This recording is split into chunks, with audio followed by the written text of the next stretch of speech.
اللهم صل على سيدنا محمد يا رب صل وسلم دائما أبدا على حبيبي. السلام عليكم ورحمة الله.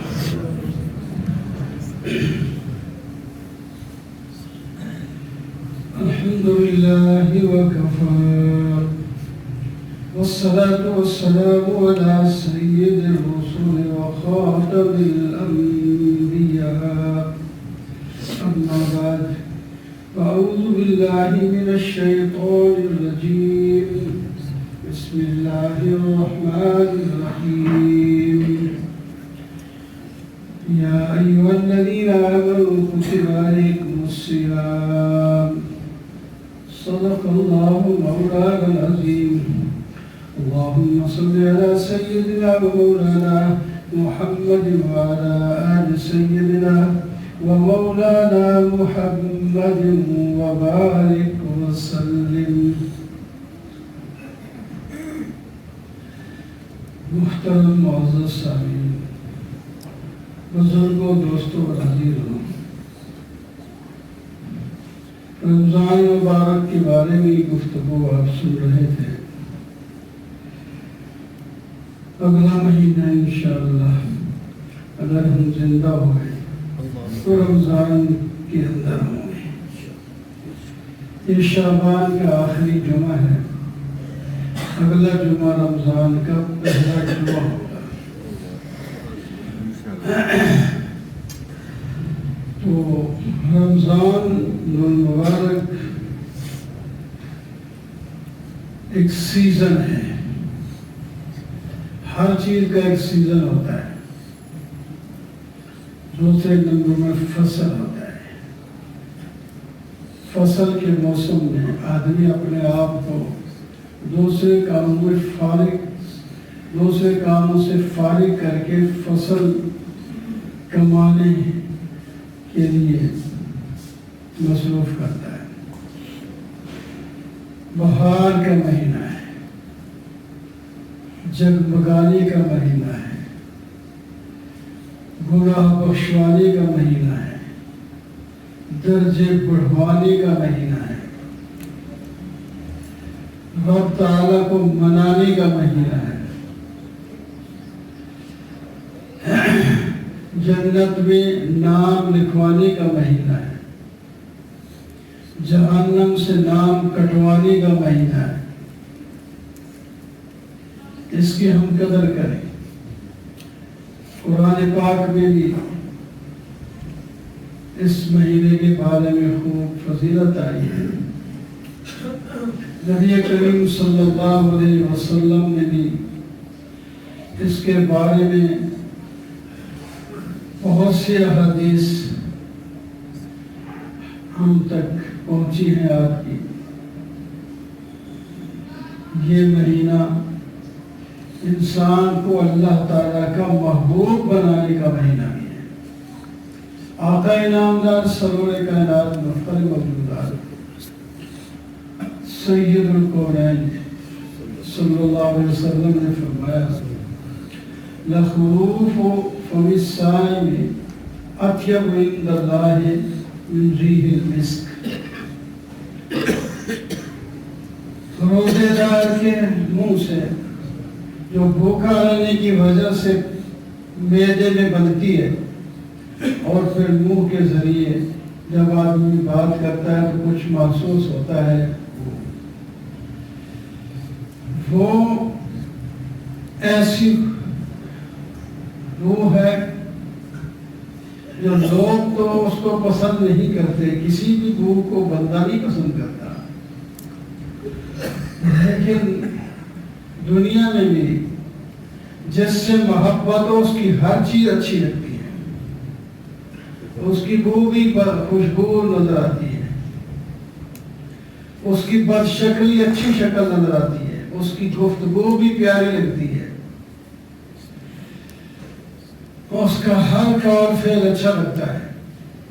تو آپ اندازہ لگائیں، نبی کریم صلی اللہ علیہ وسلم نے فرمایا روزہ دار کی منہ سے جو شام تک، شام کے وقت آخر ظہر کے بعد زیادہ وہ شروع ہوتی ہے، تو وہ فرمایا اللہ کے ہاں کستوری سے بھی زیادہ محبوب ہوتی ہے، کستوری سے بھی زیادہ پیار۔ یہ یاد رکھیں اللہ تعالیٰ بو اور خوشبو سے مبرہ ہیں، اللہ تعالیٰ کو نہ بو کوئی بری ہے نہ متاثر کرتی ہے نہ خوشبو، یہ محبت کی بات ہے۔ سمجھا رہے ہیں اللہ تعالیٰ انسانوں کو انسانوں سے جیسے ہوتی ہے نا، تو اللہ تعالیٰ کے ہاں یہ بو بھی اچھی لگتی ہے۔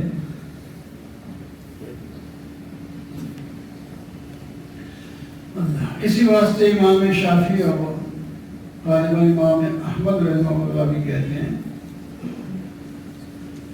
روزے دار کو ظہر کے بعد اگرچہ وضو کرتا ہے اس میں اس کو مسواک نہیں کرنا چاہیے، کیونکہ اس میں وہ بو چلی جاتی ہے، حالانکہ اللہ کو پسند ہے۔ امام مالک تو فرماتا ہے روزے دار کو سرے سے روزے کی حالت میں مسواک بھی نہیں کرنا چاہیے، لیکن کمال ہے ہمارے امام ابو حنیفہ رحمہ اللہ فرماتے ہیں روزے دار جب بھی وضو کرے مسواک کے ساتھ کرے، مسواک سے وہ بو نہیں ختم ہوتی، یہ وہ بو ہے جو معدے سے آتی ہے، اس سے مسواک اس کو نہیں ختم کر سکتا۔ جو سمجھتے ہیں کہ جو کھانا کھانے کے بعد دانتوں میں کچھ ذرات رہ جاتے ہیں اس سے بدبو اٹھتی ہے تو وہ مسواک سے چلی، وہ ویسے ہی چلی جاتی ہے، وہ کوئی پسندیدہ نہیں ہے۔ اللہ تعالیٰ کو جو پسند ہے بدبو وہ معدے سے اٹھ کر کے آتی ہے اور اوپر سے منہ کے راستے سے آتی ہے، وہ اس واسطے کوئی آدمی یعنی مطلب ہے نا حدیث تو وہ بھی ٹھیک ہے، وہ بھی ٹھیک ہے، لیکن سمجھنے والے سمجھتے اس کا مطلب کیا ہے، ہر چیز کا ایک ماہر ہوتا ہے۔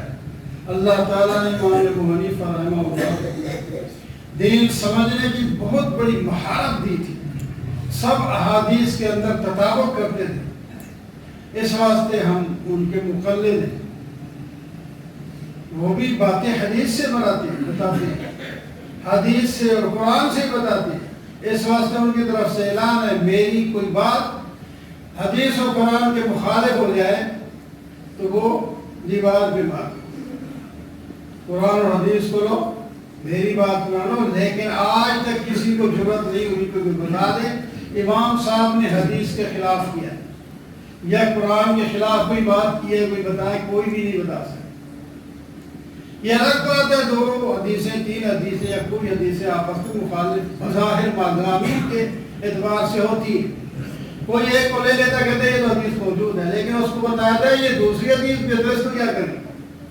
تو یہ اللہ تعالیٰ نے کمال دیا تھا ائمہ کرام کو، دوسروں کو بھی، ان میں بھی ڈاکٹر بھی بڑے ہوتے ہیں، کورس پڑھتے ہیں، لیکن سارے ایک جیسے درجے کے نہیں ہوتے، کوئی ماہر ہو جاتے ہیں کسی کام میں، دوسرے کاموں میں بھی کورس تو وہی سب کرتے ہیں، لیکن کچھ ماہر ہو جاتے ہیں، کچھ عام رہتے ہیں۔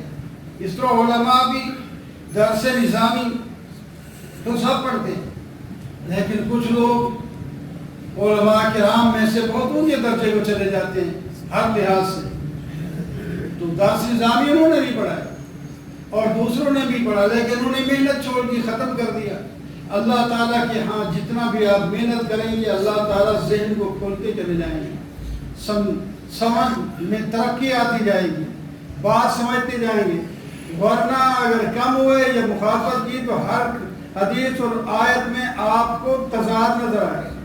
پھر بہت سے لوگ جس طرح یہ پرویزی ہو گئے، وہ کہتے ہیں یہ حدیث صحیح نہیں ہے، وہ اہل قرآن آپ کو کہتے ہیں، حدیثوں کو رد کر دیتے ہیں، کہتے ہیں یہ تو بعد میں لکھی گئی 200 سال کے بعد، فلاں کے بعد، یہ کے بعد، وہ کے بعد، وہ کوئی اہل قرآن کہلاتے، کوئی اہل حدیث کہلاتے۔ تو اس طرح نہیں، اس کو سب کو قرآن حدیث سب کو فقہ کو ملا کر ایک جو آخری بات اب امت کو بتانی ہے، باتیں تو ہیں ساری ہیں قرآن و حدیث میں، لیکن سب پر عمل کوئی کیسے کر سکتا ہے؟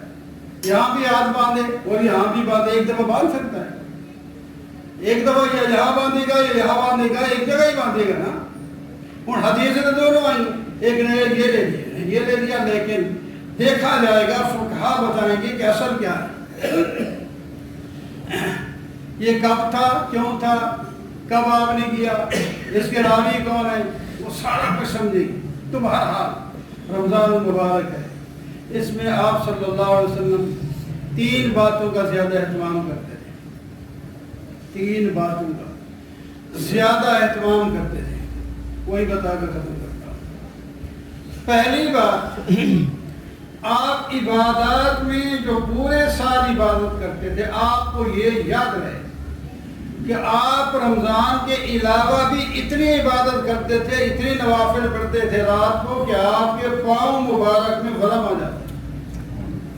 یہ تو رمضان کے علاوہ کی بات ہے، رمضان اور مبارک میں اس میں اور زیادتی کرتے تھے، کمر کس لیتے تھے، جس طرح کہتے ہیں فلاں نے کمر کس لی۔ تو عبادات بھی، اس میں نماز بھی آ گئی، اس میں تلاوت بھی آ گئی، اس میں ذکر بھی آ گیا، اس میں دعائیں، ساری عبادات کے درجے میں ہوتی ہیں۔ عبادات زیادہ کرتے تھے آپ پہلے کے بنسبت، یعنی باقی 11 مہینوں کی بنسبت رمضان اور مبارک میں عبادت آپ زیادہ کرتے تھے۔ نفلی فرض نماز تو ہر مہینے میں پوری ہوتی ہے، وہ کمی بیش نہیں ہو سکتی، باقی نفلی جو عبادات ہیں وہ آپ باقی 11 مہینوں میں بھی کرتے تھے، اور اس مہینے میں بہت اہتمام کے ساتھ کرتے تھے، بہت زیادہ۔ دوسری بات، آپ اس مہینے میں خرچ زیادہ کرتے تھے، انفاق فی سبیل اللہ زیادہ کرتے تھے، اللہ کے ہاں انفاق فی سبیل اللہ، قیام فی سبیل اللہ بہت اللہ تعالیٰ کو پسند ہے۔ اس واسطے آپ تو ہر مہینے میں ہی خرچ کرتے تھے۔ اس واسطے مشہور ہے کہ آپ لا نہیں کہتے تھے، کوئی آیا ہے تو آپ یہ نہیں کہتے کہ نہیں میں میرے پاس نہیں، ہاں نہیں بھی ہوتا تھا کبھی تو یوں وعدہ کر دیتے تھے، آپ کسی اور وقت آ جائیں، اللہ تعالیٰ دے گا میں آپ کو بھی دے دوں، یا کسی بندے کے پاس بھیج دیتے تھے، فلاں کے پاس چلے جاؤ۔ ایک آدمی آیا، اس نے کہا میرے پاس سواری نہیں، فرمایا اچھا میرے پاس تو نہیں، فلاں کے پاس چلے جاؤ، تو وہاں سے اس کو سواری مل گئی۔ آپ نے فرمایا جس طرح نیکی کرنے والے، خرچ کرنے والے کو ثواب ملتا ہے، دلالت کرنے والے کو بھی اتنا ہی مل جاتا ہے، بتانے والے کو بھی اتنا ہی مل جاتا ہے۔ اس واسطے ہم خود نہیں کر سکتے بعض دفعہ کوئی نیکی، ہمارے علم میں کوئی ایسا آدمی ہے کہ ایک بندے کی ضرورت فلاں آدمی پوری کر سکتا ہے، تو اس کے بعد بھیج کر بھی ثواب آپ کا، اس کا بھی فائدہ، تعاون کا الگ فائدہ ہے اور اس نیکی کا الگ فائدہ ملے گا۔ تو آپ 11 مہینوں میں بھی خرچ کرتے تھے اور بے تحاشا خرچ کرتے تھے، جو آیا مال خرچ، لیکن جب رمضان مبارک آتا تو آپ اتنا ایسے خرچ کر دیتے، مثال کے طور پر فرمایا جیسے کہ جھڑی لگ جاتی ہے، بادل تو صبح کو لگے شام تک بارش جا رہی ہے، کبھی ہلکی ہو جاتی ہے، کبھی تیز ہو جاتی ہے، کبھی ہلکی ہو جاتی ہے، کبھی تیز ہو جاتی ہے، اس کو کہتے ہیں جھڑی لگ گئی۔ اور یا حدیث پاک میں مثال دی گئی ہے جھکڑ کی، جس طرح ہوا تو عام طور پر چلتی رہتی ہے ہلکی ہے، لیکن بعض دفعہ جس طرح کل عصر کو یا مغرب کے بعد آئی ایک جھکڑ سا آیا، وہ تیز بہت ہوا آ جاتی ہے، جس سے پتہ نہیں کیا کیا بعض دفعہ نقصان بھی ہو جاتے ہیں۔ تو آپ صلی اللہ علیہ وسلم کے بارے میں آیا کہ آپ رمضان المبارک اور خاص کر اس رمضان المبارک کے بھی آخری عشرے میں ہوا جھکڑ سے بھی تیز ہو جاتے تھے خرچ کرنے میں، اتنا زیادہ خرچ کرنے، خرچ کریے۔ اللہ اکبر۔